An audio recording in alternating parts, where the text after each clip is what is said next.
Oh, hey, Sheila, Oh, back hi. again. Sorry, I'm back again. Hi, Keith. Thanks for joining us. First of all, I'm very sorry that you're going to have to listen to me croak my way through this. But I wanted to ask you, we heard some crazy things today that Mhm. Brendan Miller alluded to that we'll hear more of. And one of the things was the snatch and grabs that Superintendent of the OPP Abrams mentioned earlier, where protesters were taken by police, OPS, it sounds like, to the outskirts of town when it's bitterly cold, basically kidnapped, as Brendan Miller said, and then just Mhm. dumped out there with no phone, no shelter, and no way to get back or no way to get help, no way to let anybody know where they are. What do you know about this? Well, it's deeply disturbing. I spent part of the day actually reviewing the witness statements from a number of these people. One of the people who we've asked to have the right to testify is a mom in her 30s, and she had gone to Ottawa to protest. She has an interesting story as to why she went there. She's got young kids. And someone was handing out copies of the Charter of Rights and Freedoms. And she approached the police line with the big goons in their green, with no badges, no identifiers, nothing. And she put the Charter of Rights down on the ground in front of her, and she got on her knees and into a submissive position. And she said to the police, she said, if you advance further, you will literally be trampling on the Charter of Rights and Freedoms. They snatched her up, dragged her violently, and sucked her into the line. They close the line right up when they pull you in, kneed her, put her, as she put her face in the snow, put her arms behind her back and zip tied her, put a rifle in her face. Oh my God. Then they marched her over and put her in a police line outside, no gloves on, hands tied behind your back, minus 25, not including the wind chill. And it is a damp cold for those of us from Alberta, because I experienced it, and it's penetrating. And then waited to get processed, had to wait in another line, taken over, put in a paddy wagon line, put in the back of a paddy wagon unheated for many hours. No bathroom break, by the way, folks. And then even though she was released, in air quotes, and not being arrested, she was still detained. That's where the kidnapping comes in. And then driven to the outskirts of town with no services, no building, no phone, and kicked out. Of course, her cell phone, like everybody else's, was dead because of the long period of time and it being so cold. And it's cold. So this happened to likely hundreds. We know dozens and dozens of people. This is our new Canada under Trudeau. Mm-hmm. Yeah, this is insane. That, like I said to Danny Bulford, that's narco state stuff.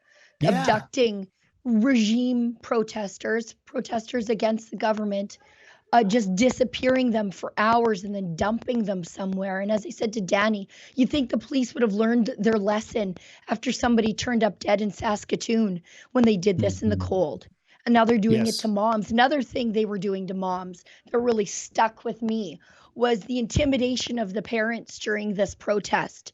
Navigator, just the greasiest political firm there ever was, they midst deep in this stuff, they watched the left-wing Twitter mob say, oh my God, those truckers have their kids with them.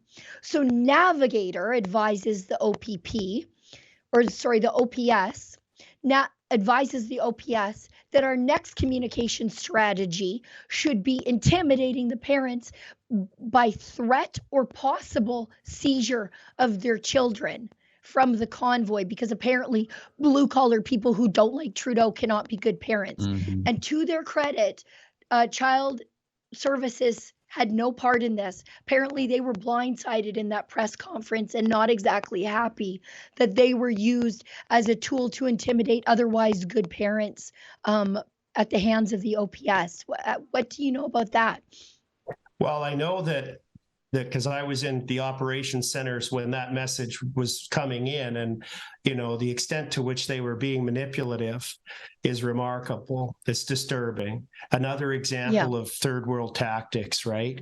Knowingly creating false fear on parents and children and kids to advance your objective of trying to protect the prime minister from his embarrassment for his gross overreach and politics of division. So it was highly effective. It created a lot of fear and uncertainty, both within the leadership and on the ground. Of course, these parents had their children with them because they were seeking to fight for the rights of their children, for their charter rights, to give them a future. Again, what's remarkable is each day that unfolds, and remember, we're only on day 8 of 38 days of evidence, something spectacular comes out to expose how deeply concerned all Canadians should be about the conduct of this government and how far they're willing to go to oppress and intimidate and beat up and kidnap those that seek to challenge the government. We're going to stay on these guys. We got to keep the truth coming out. It's outrageous. It's one of the most disgraceful things I've ever heard, using children against their parents that way, or at least fear of having their children taken away. You think about what it takes to end up in Ottawa. These are people, I mean, frankly, these are my people. They're from the oil patch. They're truckers, they're farmers. They just want to work. They want to provide for your family. When you get those people mad enough to drive across the country to protest for weeks, a normal government would have a sober second thought, but not this one. These are people who've had their livelihoods taken away from them. They've got nothing left to lose. They've had their right to travel, their right to visit their sick and they're dying, the right to go to funerals, stripped away from them, the right to work, the right to provide for their family. All they have left is their children and maybe the truck. And the government was willing to take both. Why? Because they held the wrong political views. Today was just a day that put me a little bit off the rev limiter, and I don't know if it's because I'm sick, but I just didn't have the patience to listen to testimony about my fellow Canadian citizens being abducted by their own government and parents being intimidated because they didn't leave their children behind for weeks in their homes. Yeah, there was one more. Sorry, go ahead. No, I was just to say that you're absolutely right, Sheila. Like, all of these things happen. We saw people getting thrown out of the police cars kilometers away from Ottawa because that was the way they were arrested. We saw, as you were just mentioning, the story of this 30-year-old mother that was brought into the police line. But the witnesses decided to focus on microaggressions, on alleged threats of violence, and alleged psychological phantom honking. They decide to focus on these little things instead of focusing on the actual violence that took place from the police, from the government during the Freedom Convoy. Uber Eats. Yeah, right. Uber Eats wasn't able to operate properly in town. No. But Sheila, what do parents love second to their children? Their pets. And guess what else they announced? They announced that the conditions were unsafe and inhumane for any pets that were in the trucks. Many truckers have small dogs and medium-sized dogs. They're their companions. And so they were threatening that they were going to take away, the Humane Society was going to come in, they said. And again, it was Navigator that came up with this, that they were going to, if you didn't have children, but you had a pet, they were going to take your pet away. There was this psychological operation that they were launching, rather than just trying to deal with the issue. You want to talk about psychological terror. I listen to people complain about idling trucks. It's psychologically terrorizing to parents to threaten to strip away their children, or a trucker whose only companion on the road is his dog because he held the wrong political views, because he tried for a moment, for once in his life, to speak truth to power. I am dying to know, and I'm going to file as soon as I'm done this. I want to know how much Navigator was paid for this sleazy, greasy operation. Who paid them? Was it the city of Ottawa? Was it OPS? Regardless, it's the Ottawa taxpayer. But I want to know how much they were paid to craft this campaign of terror against innocent people. No, totally. Can we show the viewers, because earlier we showed part of the cross-examination that was done by Brendan Miller with Steve Bell. Can we show part of the testimony given by Steve Bell from the beginning of the day?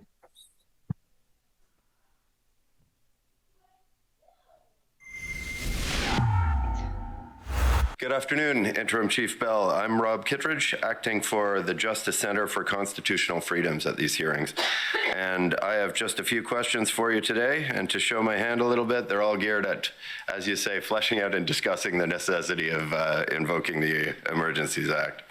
I'd like to show with these questions that under your leadership, the OPS was quite capable of clearing the process, even if the Federal Emergencies Act was never invoked. So, as I understand your testimony today, you identified 4 ways in which the invocation of the Emergencies Act may have been helpful to police in clearing the protests. First, it streamlined the swearing in of officers from other jurisdictions. Second, it made it easier to procure towing services. And third, the power to freeze financial accounts may have led some protesters to leave Ottawa voluntarily. Is that a fair characterization of your first 3 points? Yes, but I don't believe I said may have been helpful. I believe I indicated it was helpful. Which one? The power to freeze? All of them. Okay. All of them were helpful. I'll admit a little editorial work on my part there. So things were a little bit rushed at the end of your time with Commission Counsel earlier, and I want to make sure that I properly understand your fourth and final point, which was basically you said something like, the invocation of the Act created a solid legal framework within which police could do their work. Am I understanding you correctly to think that the framework that you're referring to there meant the power to create an exclusion zone? That is correct. Okay. So going to your first point, streamlining the swearing in of officers from other jurisdictions, Acting Deputy Chief Ferguson testified that saved a few hours and some paperwork. Would you agree with that testimony? No, and not to contradict Deputy Chief Ferguson, but as my role of CAO, one of my responsibilities was the processing of those swearing-ins.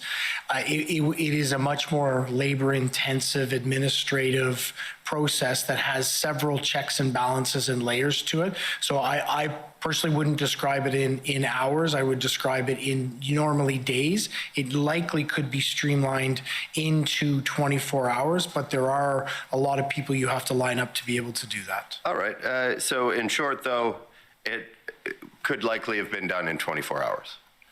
Well, it could likely have been done in 24 hours, but I don't think the benefit was as to when it could get done. I think the benefit was that as soon as a member was boots on the ground in Ottawa, landed in Ottawa, they were operationally ready to be deployed. And that's what we needed as we were bringing members in from across the country.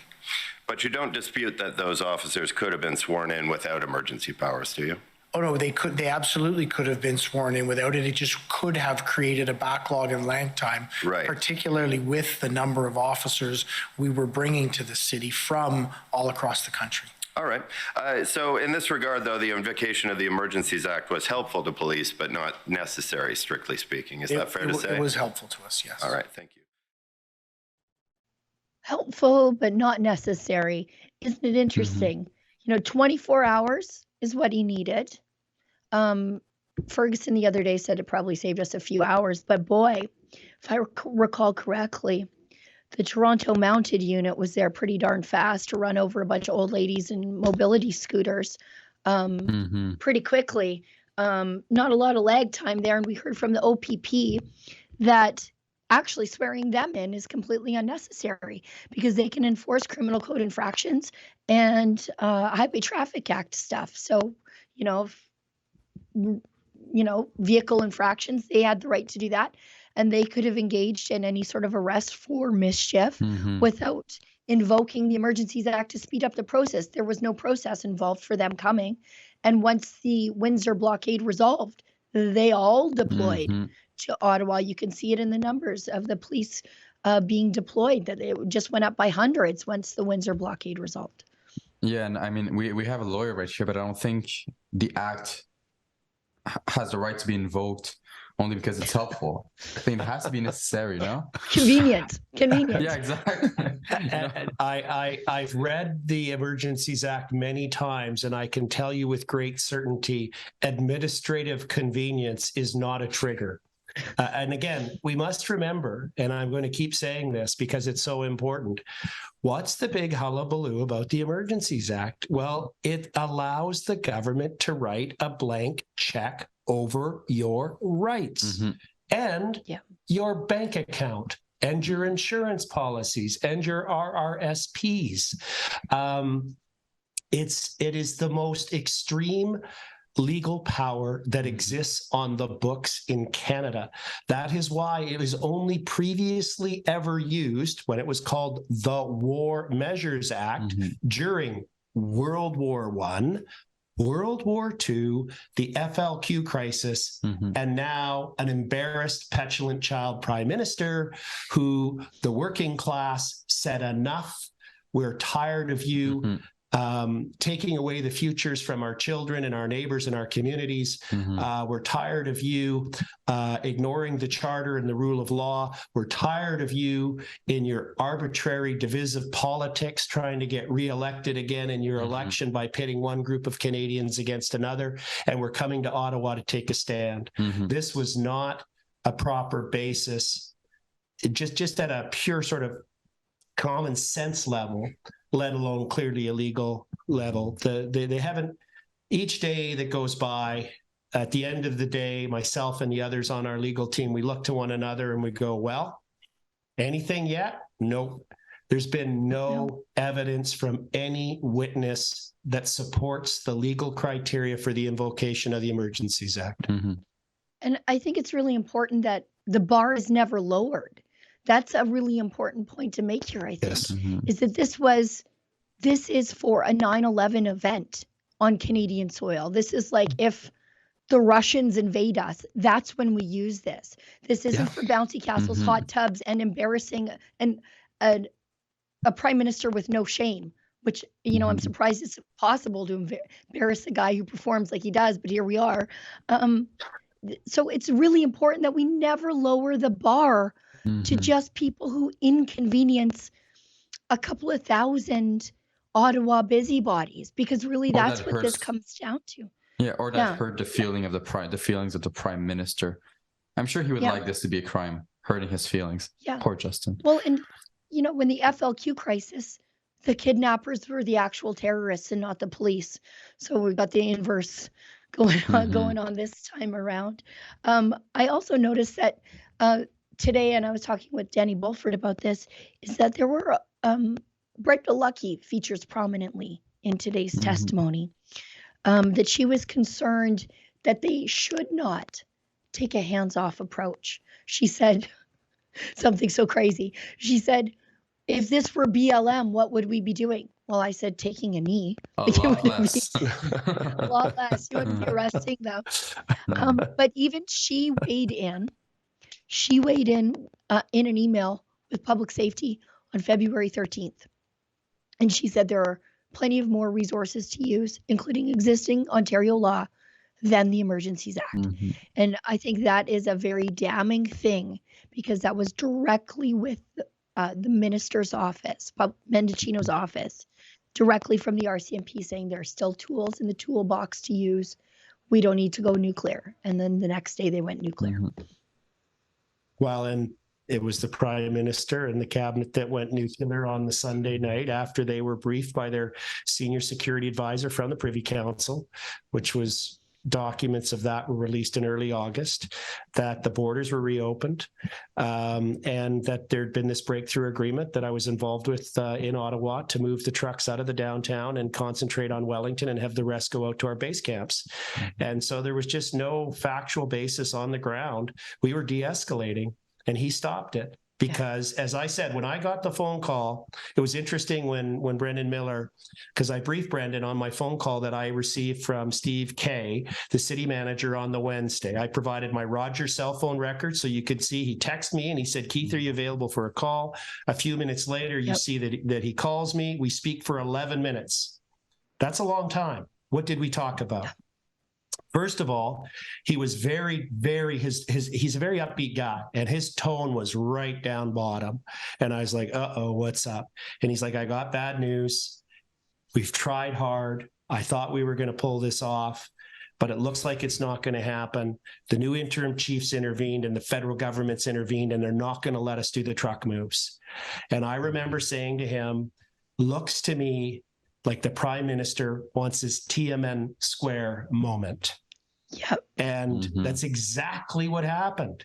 He wanted to retaliate against law-abiding Canadians of every ethnic background, particularly of the working class, the blue-collar, non-laptop civil servant class, for daring to reject his offer of let them eat cake. And so he sent in the goons, and we just got to keep getting the truth out here. It's completely wrong what's happened. And I have been struck by some of the honesty of like that we've talked about this, the head of the OPP's intelligence unit. I mean, it was just remarkable, his truthfulness. And even Steve Kay was very candid and honest in his testimony, as was the mayor's chief of staff. I didn't think that was going to happen. I was worried that they were all going to tell a story, and we were going to have to work a lot harder in Cross to try and get the truth out and work harder with our witnesses. But so far, this is not going well for the government at all. Yeah, and when you talk about honesty, there's just two last things I want to make sure we touch on before we close the live stream.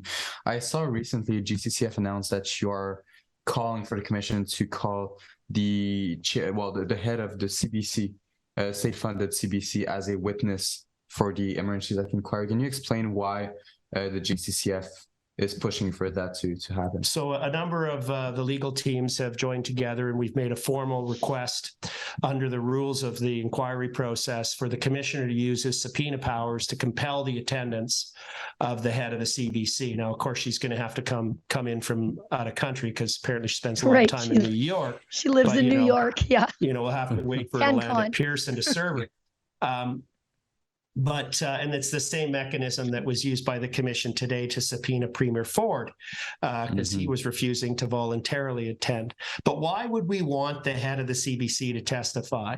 If you look at the order in council constituting this inquiry and giving the commissioner's mandate, one of the things that he's to delve into is misinformation and disinformation. Well, who comes immediately to mind when you start to think about misinformation and disinformation in the media? Like, I mean, the CBC is almost in a class on their own. So, it's remarkable to me that the federal government seems to think that anybody who talks about the vaccine being experimental is engaging in misinformation, when I, under oath, got Dr. Larenko, who's the head of Health Canada that approved the vaccine, to admit that it's experimental. So how can her testimony under oath be misinformation? Our view is that we're going to seek to expose the misinformation of the government.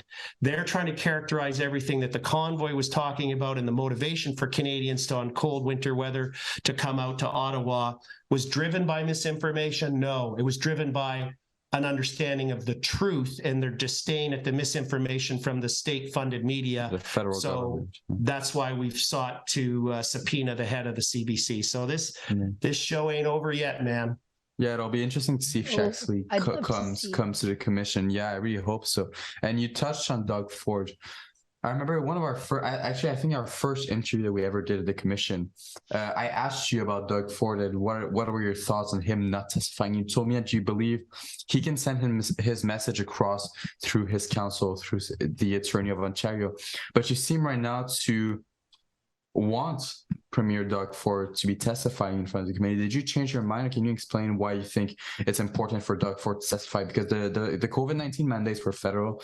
The Emergencies Act was handled by the federal government, but I'm sure Doug Ford had a role in that as well. Sure. Well, just to clarify, I know there's so many different groups with so many names at play.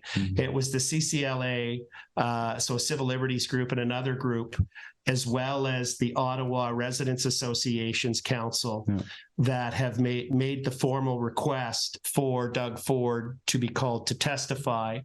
In the face of that request, the commission disclosed that they had been making numerous requests for Mr. Premier Ford to testify, and he'd been refusing them. And so as a result, the commission on its own initiative had gone ahead and subpoenaed him. It only came to light when a formal request was made by these other groups. I don't see him, in my view, in our legal team, we don't see him as a significant player. Others do. I think it's helpful to have him come.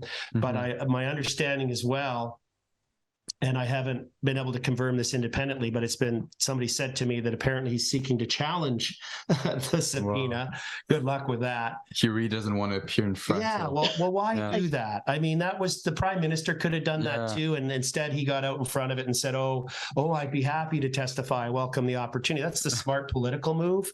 So why Ford is now going to draw more attention to himself by seeking to fight the subpoena, if my very recent information is accurate, is strange.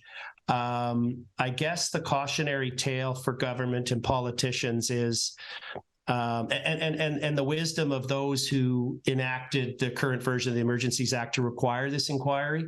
Some people have said, well, if there's no penalty at the end, if there's no consequence, what's the value in it? I think we're seeing the value of it.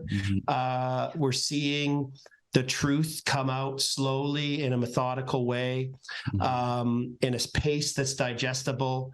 But each day is literally shocking in terms of the level of incompetence and corruption that's being exposed by these governments. Yeah, and Doug Ford initially said, I don't know if you remember, Doug Ford initially said he wasn't asked to testify for the Emergencies Act at the beginning, yet we saw today that he was asked on September 19th to testify. Can we show the clip where Ford says that he was never asked to testify for the Emergencies Act inquiry?